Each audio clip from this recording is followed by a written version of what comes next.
दोस्तों, कम्युन में आपके फिर से हार्दिक स्वागत है। कम्युन का वीडियो आपको अच्छे लगे तो लाइक, कमेंट, शेयर कीजिए और चैनल में नए हैं तो सब्सक्राइब भी कीजिए। इस वीडियो में आज हम कवर करेंगे सावित्रीबाई फुले जी की बायोग्राफी। अगर आप नहीं जानते हैं सावित्रीबाई फुले जी कौन थी और उनके बारे में जानना क्यों जरूरी है, तो ये वीडियो आप ही के लिए है। तो चलिए वीडियो शुरू करते हैं।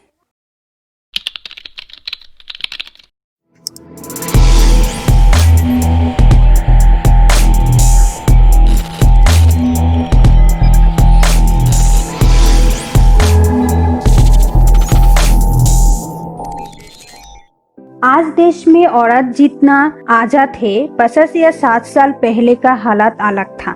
उस दौरान संतानहीन और विधवा औरत के सुबह सुबह मुंह दिखना भी अशुभ माना जाते थे और ऐसे औरत के साये से भी लोग परहेज करते थे। और आज से 100 या 150 साल पहले औरत लोग घर के चार दीवारी में बंद थी। आज की तरह कहीं अकेले नहीं जा सकती थी, घर के दूसरे मेंबर के साथ ही निकल सकती थी और घूंघट ओढ़ के ही दूसरे के साथ बात कर सकती थी। और अगर 200 या 250 साल पहले का बात करें तो उस दौरान सतीदाह प्रथा के तहत पति के चिता में ही जिंदा औरत को जलाए जाते थे। उस दौरान सावित्रीबाई फुले जी ने नारी शिक्षा की नींव रखी। अभी आपको अंदाजा लग गया होगा सावित्रीबाई फुले जी को समाज का कितना अत्याचार और विरोध झेलने पड़ी थी। सावित्रीबाई फुले जी की जन्म 3 जनवरी 1831 नाईगांव, सत्रा डिस्ट्रिक्ट, महाराष्ट्र में हुई थी। उनके माताजी का नाम थी लक्ष्मी और पिताजी का नाम था कांदोजी निवास पटेल। उनके पति के नाम था ज्योतिराव फुले। दोनों का कोई बच्चा नहीं था। बाद में बच्चा गोद लिया था जिसका नाम था यशवंत राव। आइए अब हम सावित्रीबाई फुले जी के एजुकेशन लाइफ के बारे में जान लेते हैं। सावित्री जी ने शादी से पहले कोई पढ़ाई नहीं की थी। शादी के बाद उनके पति ज्योतिराव जी ने शुरू में घर में ही खुद पढ़ाए थे। प्राइमरी शिक्षा खत्म होने के बाद ज्योतिराव जी ने सावित्री जी के शिक्षा के जिम्मेदारी उनका 2 दोस्त को हाथ में सौंप दी। सावित्री जी 2 शिक्षक परीक्षण ट्रेनिंग में दाखिला ली। पहले अमेरिकन मिशनरी साइंटिया फरर जो कि अहमदनगर में थी और दूसरी नॉर्मल स्कूलिंग पुणे से कंप्लीट की। सावित्री जी ने टीचर के लिए एजुकेशन कंप्लीट करने के बाद महाराजा पुणे में लड़कियों का पढ़ाने की जिम्मेदारी ली। वहाँ उनके साथ मिली सगुनाबाई जो कि नारी शिक्षा की पक्ष में थी और वो ज्योतिराव जी के सलाहकार भी थी। बाद में सगुनाबाई जी के साथ मिलके सावित्रीबाई और ज्योतिराव जी ने भिडेवाड़ा में खुद का नए स्कूल खोले। ज्योतिराव जी ने भिडेवाड़ा में वेस्टर्न और इंडियन शिक्षा के मिश्रण करके गणित, विज्ञान और समाज के ऊपर पढ़ाते थे। ज्योतिराव जी ने 1851 तक पुणे में नारी शिक्षा के लिए 3 स्कूल खुले थे।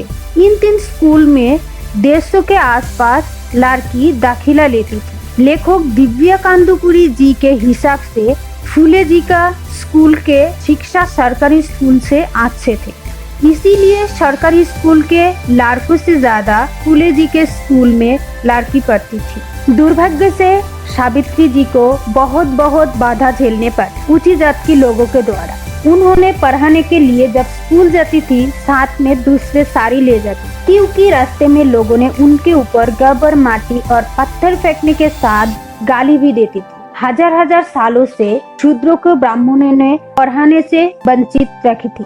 फुले जी का ये प्रयास ब्राह्मणों ने किसी भी सूरत में एक्सेप्ट नहीं कर पाती थी, क्योंकि ब्राह्मण लोगों की पुस्तक के हिसाब से शूद्रों को पढ़ाना पाप माना जाते थे। 1849 तक ज्योतिराव जी उनके पिताजी के घर में ही थी, लेकिन उनके पिताजी के ऊपर ब्राह्मणों के द्वारा अत्याचार के चलते ज्योतिराव जी को पिताजी का घर में रहना छोड़ना पड़ा। बाद में फुले जी ने उनका दोस्त उस्मान शेख के घर में रहने लगे। वहाँ सावित्री जी को पुराना सहेली फातिमा शेख से मिले जो सावित्री जी के साथ ही ग्रेजुएट हुई। फातिमा जी ही थी भारत के पहले मुस्लिम महिला स्नातक। बाद में 1849 में फातिमा जी के साथ मिलकर नए स्कूल खुले थे। 1850 में सावित्री जी ने 2 एजुकेशनल ट्रस्ट खुले जो सावित्री जी चलाते थे। सावित्री जी के बाद फातिमा जी ने चलाए। वो अपने पति के साथ मिलके टोटल 18 स्कूल खुले थे जिसके तहत हर जाति की लड़की को शिक्षित बनाते थे। सावित्री बाई और उनका गोद लिया हुआ बेटा यशवंत ने 1897 में नालासोपारा में प्लेग महामारी को रोकने के लिए क्लिनिक भी खुले थे। प्लेग के संक्रमण से ही सावित्री बाई जी को 10 मार्च 1897 में मौत हुई। आज आपका बेटी बहन शिक्षित है या फिर नौकरी कर रहे हैं तो उसका पीछे कहीं न कहीं सावित्री बाई जी का योगदान है। वीडियो को पूरा देखने के लिए शुक्रिया और वीडियो कैसे लगा कमेंट में जरूर बताइए। ऐसे ही किसी वीडियो में नए टॉपिक के साथ हम आपसे फिर मिलेंगे। तब तक के लिए खुश रहिए, आबाद रहिए, बाय।